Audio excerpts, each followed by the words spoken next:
Вы слушаете аудиоподкаст «Дерс», посвященный истории народов Крыма. В этом эпизоде курса лекций кандидата философских наук Надира Бекирова мы пообщаемся с членом Совета правления общественной организации «Крымское общество крымчаков» Кырым-Чахлар Максимом Волковым и узнаем, как живут крымчаки сегодня. Сегодня у нас третий сюжет, который мы записываем уже вместе с Максимом Игоревичем Волковым. Это председатель общественной организации «Крым-Чахлар». Та организация, которая как раз сейчас и объединяет крымчаков, живущих преимущественно в Крыму.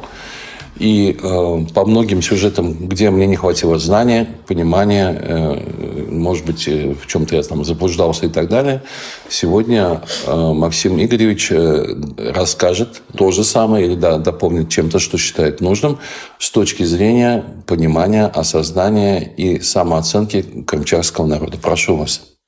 Ассаляму алейкум, уважаемые слушатели. Следует приступить с того, что цикл аудиолекций, которые вы слушаете, на самом деле представлен в довольно достойном варианте. История, которую рассказал Надир Ага, она отображает ту реальность и то видение истории, которому придерживаемся мы, крымчаки, на сегодняшний день. В 2024 году нам исполнилось 35 лет со дня создания нашего общества. Мы отпраздновали эту дату. Мы в соответствии с нашими уставными целями закрепили, какие были совершены успехи, чего мы достигли, что удалось сохранить за этот период времени, что, к общему сожалению, пока на сегодняшний день не получается сделать, но сейчас в активной фазе идет тоже большая работа. И, соответственно, самое главное, на сегодняшний день мы продолжаем традиции, культуру и уже даже возрождение некоторых традиций наших предков. В 1989 году, получается, 35 лет назад, в 1989 году, когда мой дед Вениамин Моисеевич Ачкенази по наставлению его учителя Евсея Исааковича Пейсаха продолжил дело сбора материалов, сохранилась такая небольшая переписка тоже, в которой в дальнейшем Вениамин Моисеевич должен был воплотить эту идею уже в какое-то нечто новое, новую субъектность, можно так сказать. Была создана организация, общественная организация «Крымское общество крымчаков» Кырым-Чахлар. В 1989 же году по сбору учредителей также были предприняты первые попытки возрождения нашего языка.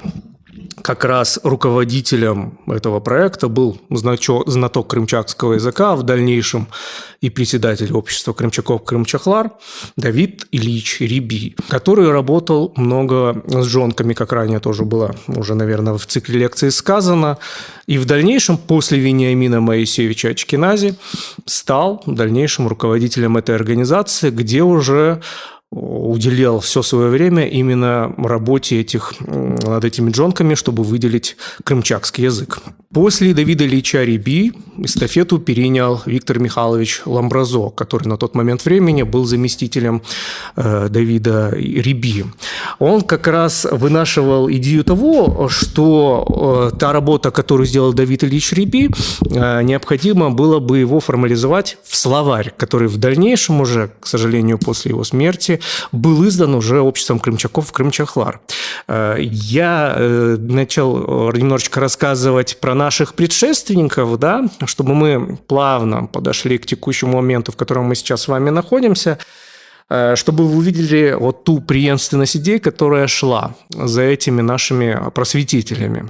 Мы сейчас находимся в музее крымчаков Кырым-Чахлар, как раз который был создан в том числе по инициативе Юрия Моисеевича Пурима. Это был наш следующий руководитель организации крымчаков уже после скоропостижной смерти Ламбразо, Получается, крымчаки думали, кто же в дальнейшем поведет эту и просветительскую деятельность, и общественную деятельность. И на общем собрании был выбран Пурим Юрий Моисеевич. И он как раз был инициатором этого музея, где мы сейчас находимся, ведем эту беседу. Зрители не увидят, но если будет желание, мы располагаемся на Крылова, 54 в городе Симферополе. Приходите, мы вам покажем музей, проведем экскурсию.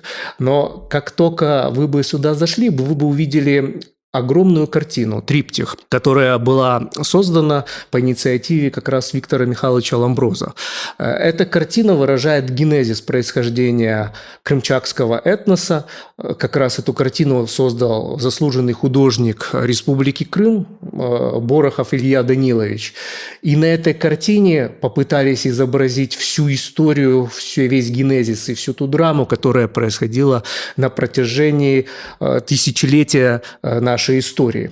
Одна из больших заслуг Пурима Юрия Моисеевича, стоит выделить, это было оформление на государственном уровне День памяти жертв крымчаков и евреев. В 2004 году было принято постановление, на котором эта дата уже отмечалась официально. В этот день, 11 декабря, спускают флаги, и крымчаки, иудеи едет на 10-й противотанковый ров на трассе Симферополь-Феодосия, где вспоминают близких, которые, к сожалению, так трагически ушли из этой истории. И этот ров, он является одним из символов, который на сегодняшний день есть в сознании у крымчака, где покоятся останки нашего народа. Это память, которую мы несем с собой. Да, к сожалению, тоже на сегодняшний день есть моменты, что кости периодически белеют, что работа гробокопателей периодически ведется, несмотря на те уголовные дела, которые происходят, ров пока еще не так защищен, как того следовало бы, и это, я не знаю, работа, скорее всего, на ближайшие года, чтобы как-то запечатать этот ров, чтобы разобраться наконец-таки, что это за земля, кому она принадлежит, и, наконец-таки, чтобы тех покойных крымчаков, которые по ней лежат, оставили в покое. В принципе, в 2024 году у нас были яркие события. Мы ездили в нашу столицу Российской Федерации на павильоны ВДНХ, где рассказывали гражданам Российской Федерации о нашей культуре, традициях, где была представлена наша крымчакская живопись, которую представляла наша крымчачка Каркишка Виктория Олеговна. Мы показывали нашу культуру, рассказывали о наших традициях, рассказывали в том числе и о нашей вере. В 2019-2020 годах этого тысячелетия старейшины собрались тут на Крылова 54, и был поставлен один вопрос. Необходимо восстановить ту традицию религиозную, которая была ранее.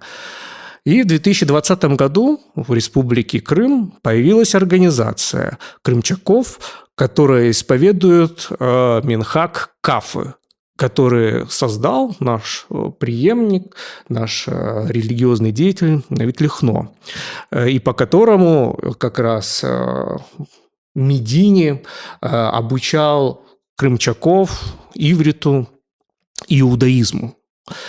Эта традиция сейчас, которую восстановили совсем недавно, пока что еще потихоньку осваивается в современных реалиях. На текущий момент у нас есть даже крымчак, религиозный деятель, он же Равин Дарон Хандо, который ведет полностью всю литургию по ритуалу Кафы. Каждую пятницу собирается у себя в дома последователи этого учения крымчакского, где они празднуют шаббат. На текущий день идет вопрос пока что о возвращению нас, как религиозной общины, в здания Каалы, которые ранее принадлежали нашим крымчакам. И пока что процесс такой переговорной, он немного длительный.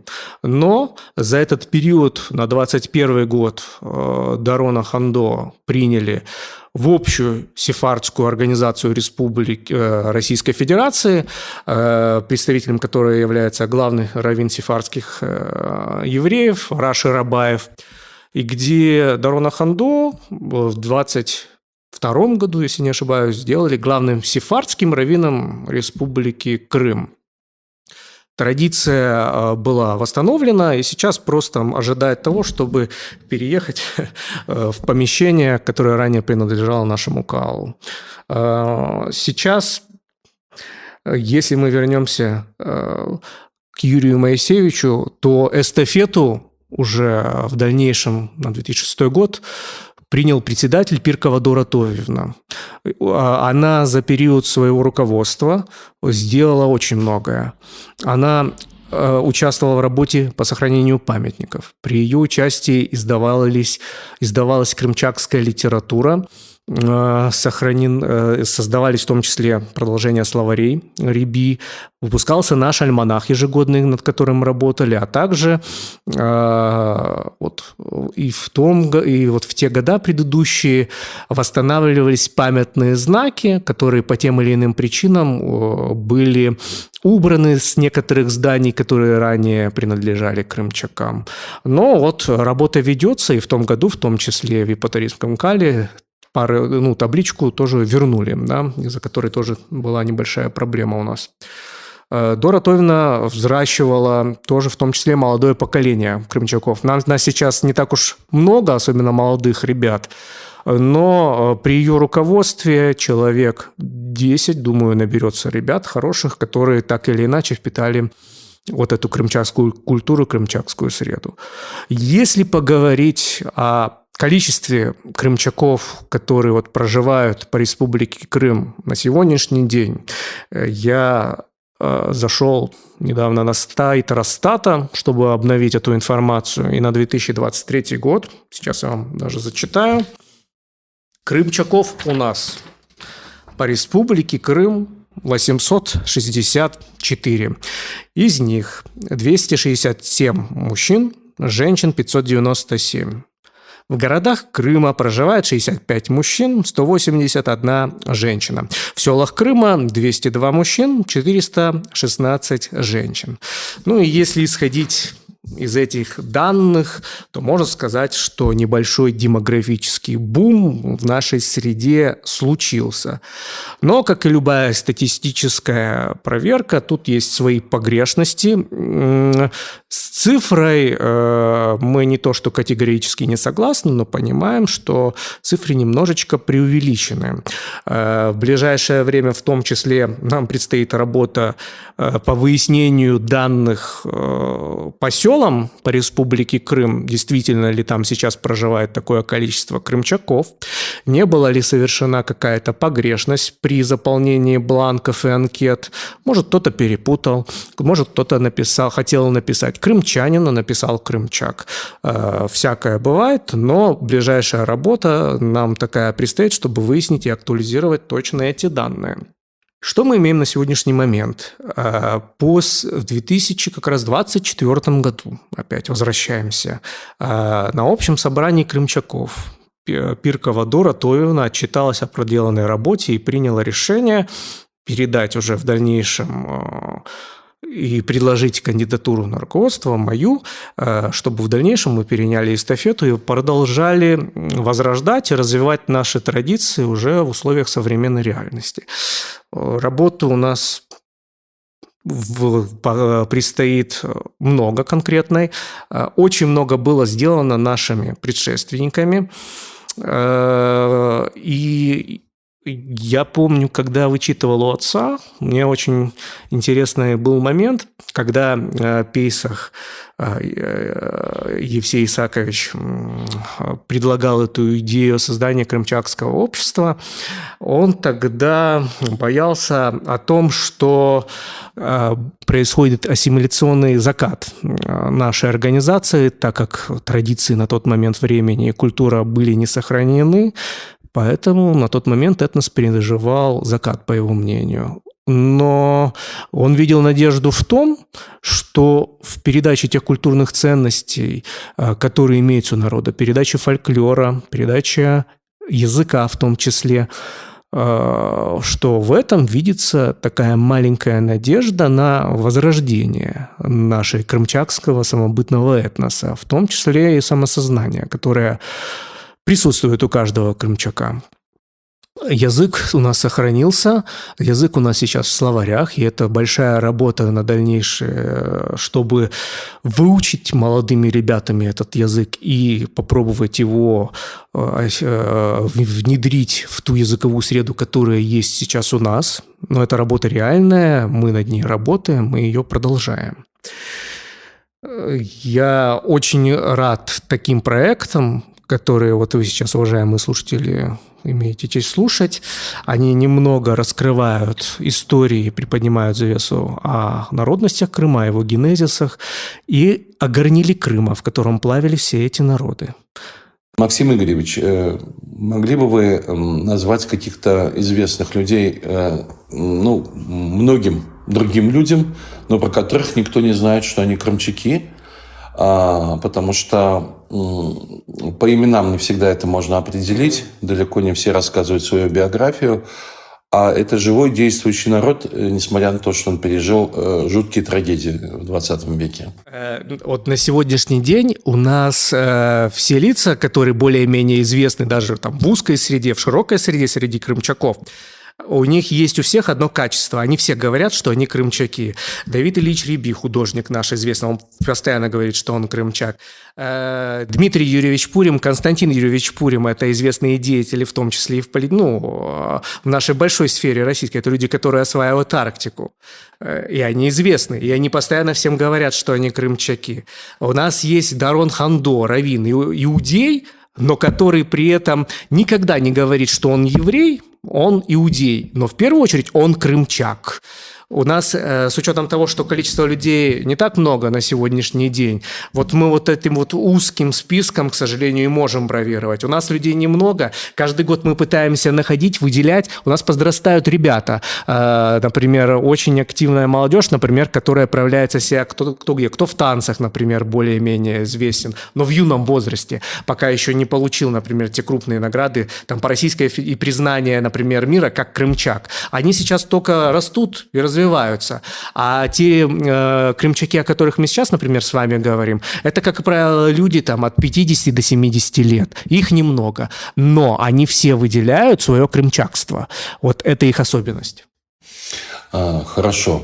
Еще важный вопрос. Уже после того, как я записал основу своих лекций по крымчакам, у меня была дискуссия в вашем обществе, где я получил много замечаний по поводу событий Второй мировой войны в Крыму и геноцида крымчаков. Там было очень много уточнений, но я сейчас не в состоянии все это воспроизвести. Я бы попросил вас внести те уточнения, которые вы считаете важными. Важное уточнение, о котором ранее, например, хотели сказать, в том числе старейшины, все выделяют, что это противотанковый ров.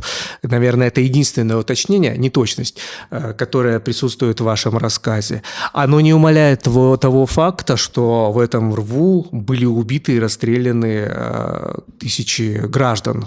Понятно. Но, опять-таки, из дискуссии я знаю, что это был самый страшный массовый расстрел, но на самом деле они начались еще в августе 1941 года, были продолжены в январе в других местах Крыма. И что ряд крымчаков, часть крымчаков спаслась благодаря Керченскому десанту в конце декабря 1941 года. Но опять-таки не все смогли эвакуироваться, и даже некоторые, в том числе включая Юрия Ага, который тогда был ребенком, они прятались в керченских катакомбах. Только благодаря этому выжили. Да, так и есть. Вы в своих как рассказе о крымчанском этногенезе все осветили верно. Были только неточности у наших старейшин были только к словам. Кому-то на слух не нравится ров, потому что у них ассоциация, как будто немцы приезжали и специально раскапывали ров только именно для расстрела. Но, скорее всего, вот эти противотанковые рвы, по их мнению, были использованы именно для танков, а уже после для расстрела мирных граждан. Понятно, благодарю. Что-нибудь еще хотите добавить? У нас есть возможность сейчас обратиться к широкой аудитории. Трудно сказать, кто и сколько людей нас будет слушать, но это может быть и не один раз. Поэтому, если... Я понимаю, что у вас не было там референдума среди крымчаков, но мало ли. Есть, может быть, какие-то вещи, с которыми вы хотели бы обратиться к широкой публике в связи с вашим народом. Уважаемые друзья, я заклинаю вас, приезжайте в Республику Крым, приезжайте к нам на Крылова 54, где мы вам можем показать вам наш музей, показать нашу историю, рассказать о ней. Где вы можете ознакомиться в Крыму с любой другой историей, о которой ранее рассказывал Надир Ага.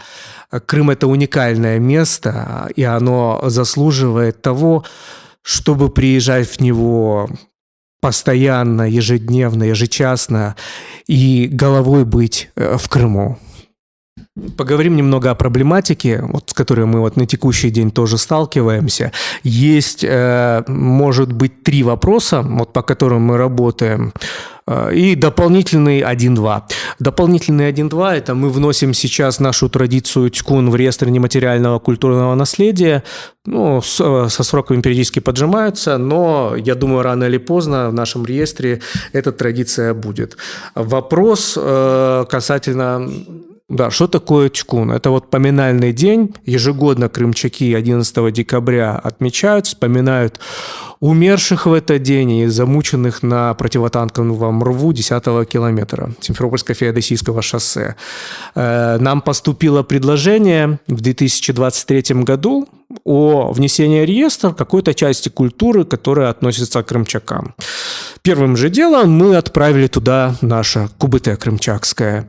Но, к сожалению, эта заявка не прошла, не сумели поработать или по каким-то иным причинам, потому что история КУБТ, она, я думаю, богатая, что именно принадлежность КУБТ к определенному этносу может каждый этнос сообщить. В 2024 году приняли решение о направлении в этот реестр тькуна, нашего мероприятия, нашей традиции. Мы это мероприятие о внесении согласовали в Дом творчества города Симферополя, который у нас подведомствован Министерству культуры Республики Крым. И по этой заявке работали о внесении. 11 числа 11 декабря 2024 года специалисты Дома культуры тоже поехали, чтобы ознакомиться самостоятельно, как проводится эта традиция. Она у нас проводится в несколько этапов. Первый этап – мы приезжаем на 10-й километр, где поминаем наших невинно убиенных крымчаков. Далее мы едем на улицу Студенческую, где было место сбора крымчаков, и отвоз их на 10-й километр. А после этого мы приезжаем на Крылова 54, где наши старейшины и каждая семья рассказывают историю об этом событии, о своих родственниках, а также мы вспоминаем тех, кто ушел от нас в этот конкретный год, когда мы проводим мероприятие. И мы приняли решение внесения этой традиции, согласовав ее, и надеемся, что уже в 2025 году наша традиция, она будет в этом реестре нематериального культурного наследия. Один из вопросов, который сейчас стоит тоже перед нашими крымчакскими организациями, это проведение ритуальных литургий наших по ритуалу кафы в калах. Они же не синагоги, они же калы, молитвенные дома крымчаков, которые ранее были во владении как раз крымчакских организаций. Эта работа, она началась в 2022 году. Мы пытаемся найти помещение, которое более-менее подходило бы для наших нужд. К сожалению, все, что сейчас имелось в реестрах, это подвалы, это такие помещения, в которые, к сожалению, невозможно проводить никакой литургии. Однако есть каалы, в которых ранее, когда-то давно такие литургии проводились. И один из этих каалов, он находится на улице Студенческая. Сейчас там идут реставрационные работы. У нас сохранилось письмо, отказ как раз для крымчакской еврейской организации от указа его императорского высочества, в котором на тот момент времени этот дом, который предоставил Анжела под эту деятельность, не дали разрешения на проведение литургии по причине того, что ранее там в определенных квадратах стоял православный храм. На сегодняшний день уже такая проблематика не ставится. Здание существует, оно, я так понимаю, на балансе Республики Крым. И в дальнейшем мы бы хотели все-таки вернуться в то место, где когда-то проводилась литургия для нашего народа. Один из вопросов, который, наверное, стоял и у моих предшественников в том числе, это вопрос о внесении в реестр коренных народов Российской Федерации. К сожалению, с учетом того, что закон, он немножечко рассчитан на архаические, скорее всего, общества, по некоторым признакам мы не можем попасть в этот реестр и в этот закон, под его регулирование. Какие это признаки? Малочисленность – подходим. Язык – уникальный – подходим. Но ремесло и деятельность, которые на сегодняшний день сейчас существуют и по Российской Федерации, у нас несколько иные. Каждый сейчас волен заниматься той профессиональной деятельностью и тем ремеслом, которое выберет. И из-за, скажем так, вот этого признака мы пока что не можем попасть и не можем быть признаны как малочисленный народ Республики Крым из-за нескольких пунктов, которые есть в законе. Я так понимаю, эксперты понимают, что закон немножечко устаревший, и многие, скорее всего, увидят надежду в том, что раньше или позже будет постановление, которое будет регулировать уже конкретные, в котором будут указаны конкретные признаки, под какие может попасть именно этот малочисленный или коренной народ. Да? Но это уже работа законодательства. Мы, в свою очередь, только можем что-то дать и порекомендовать. По языку сейчас ситуация такая. У нас сохранились словари, да, которые тогда были сделаны в том числе и при Пуриме Юрия Моисеевича. У нас сохранились словари. И молодежи, которые мы собираемся, мы периодически пока что пытаемся принять решение, как мы сможем использовать конкретно этот язык сейчас, в текущее время. Потому что уже культура и пространство языка такового крымчакского, оно не сохранилось, да? Это можно говорить. Но сохранились словари, по которым мы можем выучить уже этот язык и использовать его в дальнейшем уже в какой-то современности. То есть это тоже работа, которая, к сожалению, не одного даже года. У нас ведется разговор, что сейчас мы будем периодически проводить по 20 минут 3 раза в неделю занятия по обучению крымчакской грамматике. И в зависимости от того, как история пойдет дальше, мы уже будем принимать решение, в какой истории будем ее развивать. То ли крымчакский мы будем использовать в дискуссиях между крымчаками между другом, то ли мы можем его задействовать уже в другой профессиональной среде. Пока что такие вопросы стоят. Для чего он сейчас нам необходим? Язык сохранен, мы знаем, мы хотим его учить, но, опять же, время еще у кого-то позволяет, у кого-то нет. И желание. Немного людей сейчас, которые желают изучить крымчакский. Но, слава богу, они есть, и, слава богу, в дальнейшем мы его сможем выучить. Я хотел бы пару слов сказать о языке. Дело в том, что крымчакский язык, он, безусловно, самостоятельный язык, но он достаточно хорошо, близко напоминает мне родной крымстатарский. И по своему опыту, зная крымстатарский, мне это всю жизнь мне помогало понимать, как минимум понимать другие тюркские языки. То есть я сходу не могу заговорить по-казахски. Для этого надо все-таки язык набить. Но если слушаю, когда разговаривают казахи не спеша, то где-то на 80% я их понимаю. Узбеков я понимаю практически на 90%. Азербайджанцев практически тоже так, там турок, поволжских татар и так далее. Поэтому крымчакский язык, он очень неплохая база для того, чтобы общаться с другими тюрками, в том числе и для того, чтобы осваивать другие тюркские языки, а за ними все-таки большое будущее, потому что есть многие тюркские государства достаточно богатые, продвинутые, имеющие перспективы развития, и это никак не мешает. Ну, а для домашнего пользования в своей среде это тоже совсем неплохо, когда ты умеешь в семье с детьми там, или со старшими, или между собой. Если уж даже не совершенно свободно разговаривать, то, по крайней мере, обменяться какими-то словами там, или какой-то сюжет обсудить. Так что мне кажется, что здесь другое дело, что нужна методика, но для этого есть, поскольку это тюркский язык, то можно подготовить специалиста, тюрколога или там специалиста по другому тюркскому языку, который просто знает, как его преподавать. Но возьмет за основу именно крымчакский язык, а не что-то другое, и будет его преподавать для всех желающих. Там, можно в том числе и аудиокурсы какие-нибудь открыть и так далее. Вот. Ну, а за все остальное Копсалболмас, мне очень приятно было. Спасибо за приглашение и спасибо за дополнение, которое вы сделали. Для меня лично очень важно, чтобы малые, так случилось исторически, малые по численности народы, на которые часто официоз обращает именно из-за этого мало внимания, то есть они как бы с точки зрения каких-то там мощных политических сил не представляют особого интереса и как избиратели там, или спонсоры или еще что-то, чтобы они имели доступ к разговору о себе, о том, чтобы они могли представлять себя сами, а не с чьих-то слов, там, по каким-то слухам, там, по каким-то искаженным придуманным сведениям. Это для меня очень важно, поэтому я очень рад, что вы приняли в этом участие, и вас будут слышать тысячи, а может быть и миллионы людей.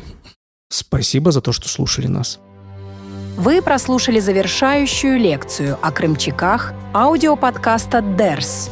В следующей части цикла аудиолекций о народах Крыма вы узнаете об особенностях процесса формирования народов Крыма с древних средневековых времен до XX века. Каким образом к XVIII веку на полуострове сформировались 6 народов?